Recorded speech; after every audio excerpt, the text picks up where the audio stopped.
गुरु गोबिंद सिंह सिखों जी के 10वें और अंतिम जीवित गुरु थे। वे एक आध्यात्मिक गुरु, योद्धा, कवि और दार्शनिक थे। प्रारंभिक जीवन: उनका जन्म 22 दिसंबर 1666 को पटना, बिहार में हुआ था। उनके पिता गुरु तेग बहादुर सिखों के 9वें गुरु थे और उनकी माता का नाम माता गुजरी था। 1675 में अपने पिता की शहादत के बाद जब वे केवल 9 वर्ष के थे, उन्होंने 10वें सिख गुरु का पद संभाला। गुरु तेग बहादुर ने मुगल बादशाह औरंगजेब द्वारा कश्मीरी पंडितों के जबरन धर्मांतरण का विरोध किया था। प्रमुख योगदान और उपलब्धियां: खालसा की स्थापना 1699, ये उनका सबसे महत्वपूर्ण कार्य था।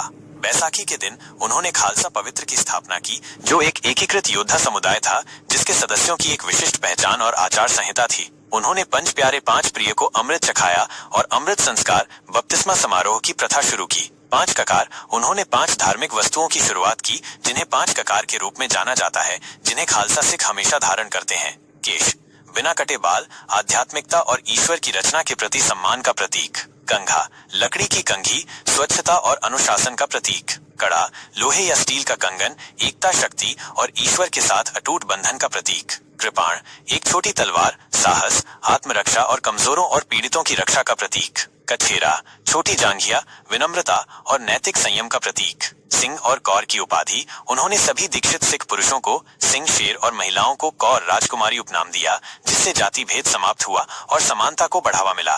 सैन्य नेतृत्व: गुरु गोबिंद सिंह एक कुशल सैन्य रणनीतिकार और योद्धा थे। उन्होंने सिख धर्म की रक्षा और पीड़ितों की रक्षा के लिए मुगल साम्राज्य और उनके सहयोगियों के खिलाफ कई लड़ाइयां लड़ी। प्रमुख लड़ाइयों में भंगाणी, नदौन, आनंदपुर साहिब और चमकौर शामिल हैं। साहित्यिक योगदान: वे एक विपुल लेखक और कवि थे जिन्हें फारसी, अरबी, संस्कृत और पंजाबी का गहरा ज्ञान था। उनकी रचनाएं दसम ग्रंथ का हिस्सा हैं, जो सिख धर्म का एक पवित्र ग्रंथ है। उनकी रचनाएं अक्सर ईश्वर के प्रति भक्ति, समानता, न्याय और अत्याचार के खिलाफ संघर्ष पर जोर देती हैं। जफरनामा, जो सम्राट औरंगजेब को फारसी में लिखा गया एक पत्र है, उनकी बहादुरी और नैतिक अधिकार का एक शक्तिशाली प्रमाण है। गुरु ग्रंथ साहिब का संपादन: उन्होंने गुरु ग्रंथ साहिब को सिखों के शाश्वत गुरु के रूप में अंतिम रूप देने और स्थापित करने में महत्वपूर्ण भूमिका निभाई। इसने पवित्र ग्रंथ को सिखों के लिए अंतिम आध्यात्मिक मार्गदर्शक के रूप में स्थापित किया और जीवित गुरुओं की परंपरा समाप्त हो गई। बाद का जीवन और निधन: 1708 में नांदेड़, महाराष्ट्र में गुरु गोबिंद सिंह पर एक पश्तून हमलावर ने चाकू से हमला कर दिया।